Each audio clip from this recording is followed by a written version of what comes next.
What is going on, y'all? So, while social media does reflect real life, it's not always accurate. And I think this is something that really needs to be discussed more. And one of these situations that it needs to be discussed more is when it pertains to dating, romantic relationships, and preferences. And the reason I'm bringing this up is you will see people on social media have a list of preferences, what they will, who they're looking to date, and what types of people that they're not interested in dating. And while that can have truths to it, there's also a lot of falsehoods and just blatant lying. And the reason I say this is because when you look in the real world, in real life, people are dating folks that don't meet their preference all the time. It's nothing new. And that's why it's hilarious listening to people on social media talking about if a man isn't 6 feet, if a woman doesn't have big ass. Meanwhile, there are plenty of men that are under 6 feet in relationships, dating, having sex, and living their best lives. There are plenty of women who don't have big butts, big breasts, who are in relationships, dating, and living their best life. There are plenty of people that don't meet these preferences or would not be considered conventionally attractive that are in relationships. So this is why getting on social media and basically being in an echo chamber of bitter ass people can really be detrimental to your own mental health. Because again, and this is also the problem with the red pill, the blue pill, the black pill, the pink pill, the manosphere, the womansphere, etc. The problem is oftentimes you're in an echo chamber of people that are bitter. It is what it is. And here's the thing. Can you be surprised that someone that routinely has bad experiences dating is bitter? Or somebody who routinely destroys their own relationships is bitter? You can't really be that surprised about it. But that's also kind of the problem with social media, is that it gives platforms to people who otherwise wouldn't have a platform, right? Because prior to social media, when people were having bad things or, getting cheated on, getting played and whatever, they didn't have social media to dump their problems on. So nobody really knew what you were going through unless they knew you and you told them about it. Where now you have folks that have podcasts because they have the ability to purchase the equipment or access the equipment. Not because they know what they're talking about, not because they're experts. They just happen to have access to the internet and podcast equipment. And then nowadays, you don't even need podcast equipment. You can just use your phone and have an entire podcast, right? Have an entire YouTube channel, TikTok, whatever. So it doesn't really take much to operate these setups and these platforms. And because of that, you have a lot of people getting on here. And another thing that I've noticed is oftentimes the advice that men are giving other men when it pertains to women and or heterosexual relationships is inaccurate. And the same thing with the advice that's women are giving women in regards to men when it comes to heterosexual relationships can also be very much inaccurate. Are there truths? Yes. But again, somebody that has a negative out view on dating, on men, on women, probably isn't going to be the best person to be listening to relationship advice from. And when you look at a lot of these red pill, pink pill, whatever, these, first of all, most of them are not even in romantic relationships. They're single. So it's funny in the first place that we're going to listen to mostly single people. And not only are they single, but they're bitter. They have not healed. They have not moved on. They are not doing the work, but they're giving us advice on what we should be doing and not doing when it pertains to dating romantic relationships. Probably not the best person to be listening to. And if you are gonna, listen to them, you shouldn't be taking everything that they're saying as face value or to heart, because it can literally be setting you up to be in a miserable situation. And this is the problem with a lot of these dating romance things. So what I mean by giving inaccurate information about the other gender, right? If you're heterosexual, right? What I mean by that is you will have men telling other men, right? Oh, you gotta have muscles. Women love muscles. Pecs, get your ass in the gym. Urgh. And yet,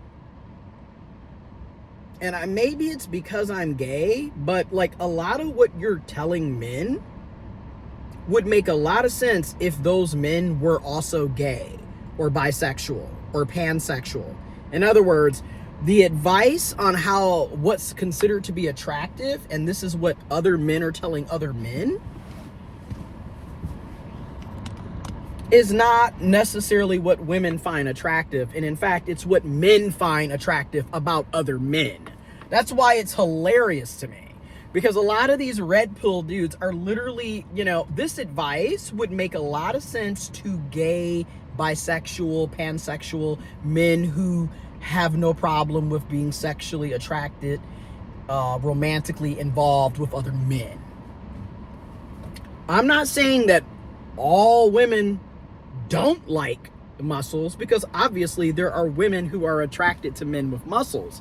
But this bodybuilder, power lifter, steroid junkie aesthetic is typically not what women are looking for.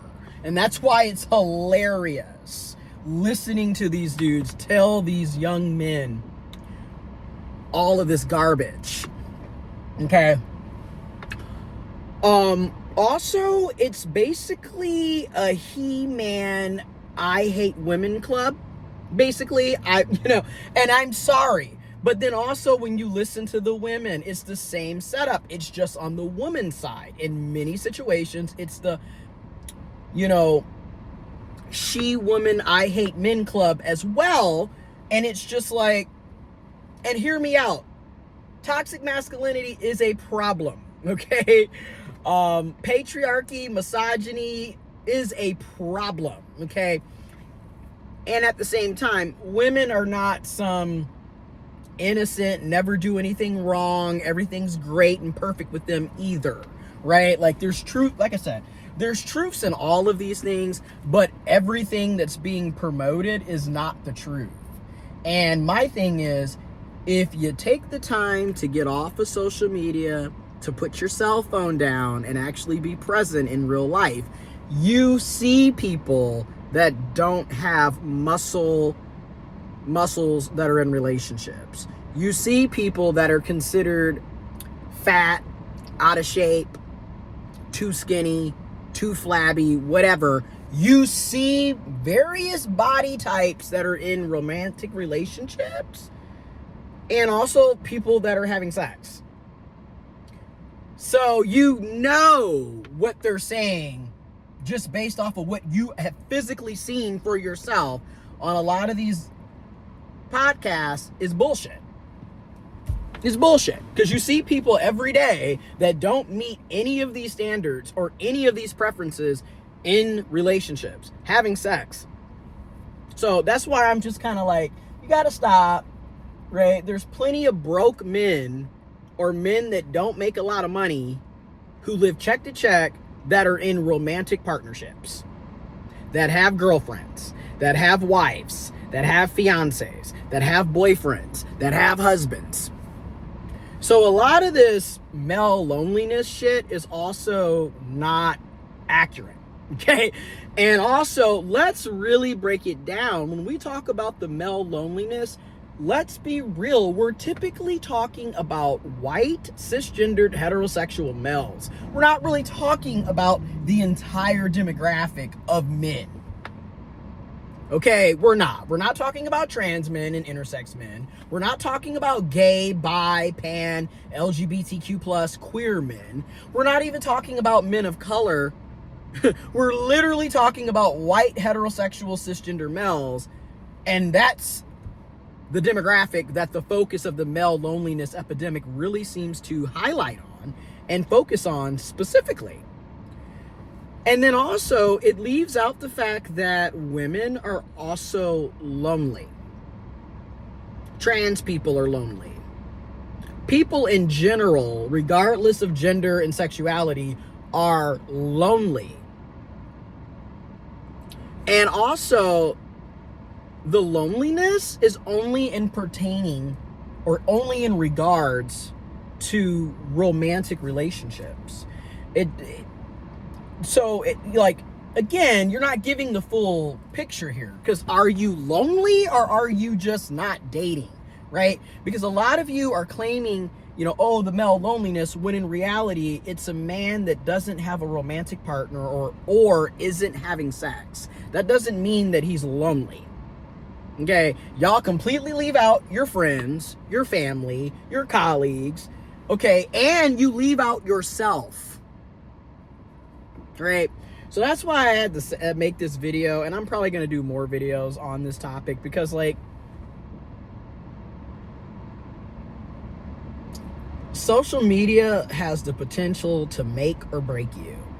And everything that's posted on here isn't good, right? Let's just be real. And everything that's posted on here isn't bad. But you really have to take the time or have the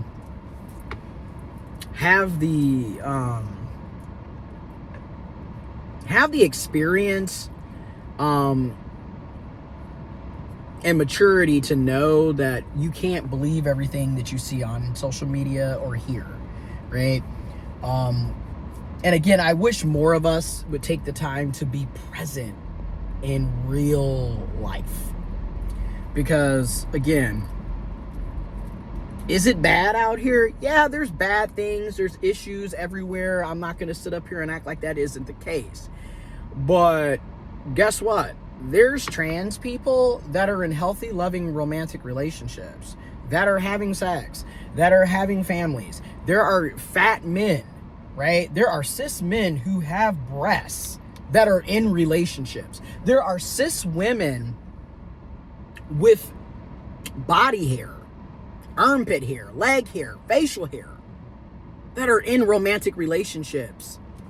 So I'm saying all of this to say, social media has a really, like I said, if you're not careful, your algorithm will have you thinking that it's all hell and doom and destruction, and you're never gonna, meet the love of your life or have an opportunity to date or even have the opportunity to engage in consensual sexual intercourse. And that's just not the case. There are plenty of people out here living their lives. And this is why it's so important to really monitor and pay attention to what you allow on your social media, because it literally will dictate your algorithm. And if all you're looking at is a bunch of bitter ass people, guess what? You're going to continuously have bitter ass people in your feed, because that's what you're telling your algorithm to provide you. When I look at my feed, especially, I have a lot of dog videos, pets, cooking videos, camping, workouts, budgeting and financing, and politics, and music. That's typically what's on my feed. You know why? because that's what I engage with. So again, what you're picking to look at and view on social media is going to continue to show up in your feed. It's up to you to make the changes, which brings me back. It's bitter people making these podcasts for bitter people to watch. It just needs to be said. Because happy people, or people that are not concerned only on dating and how bad the other gender is or whatever, their feeds are not feeding them that shit because they're not entertaining it. You see where I'm going with this?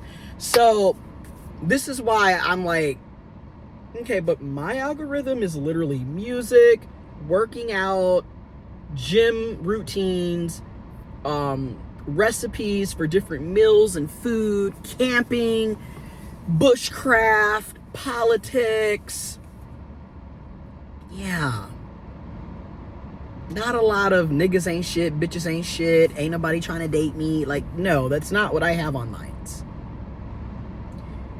I talk about it because what does my comment section and inbox typically look like? Oh, can you make a video on? Yeah.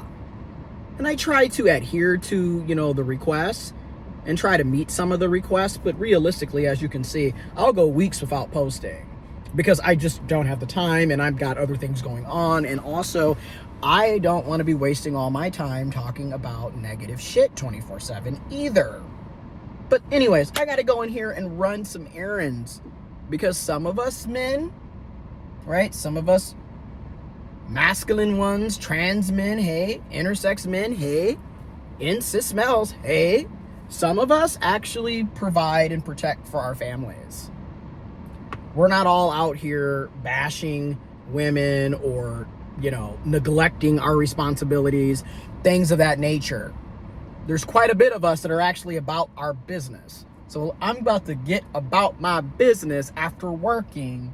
It's 7:32. About to go in here, pick up some items, and make sure my mom and granny are taken care of, and take my dogs for a nice little walk, and enjoy the rest of my evening. Right? And then after that, I'm probably going to go and see someone that I deeply care about and have been caring about for the past 4 years. Which brings me to the next point.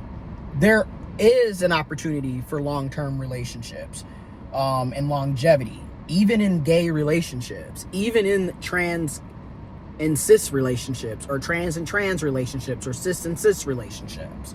But that's just it. A lot of us need to also acknowledge you are putting yourself in situations to be hurt and then playing the victim, which further pushes you into being bitter. At some point, accountability has to enter the chat. Anyways, let me get in here.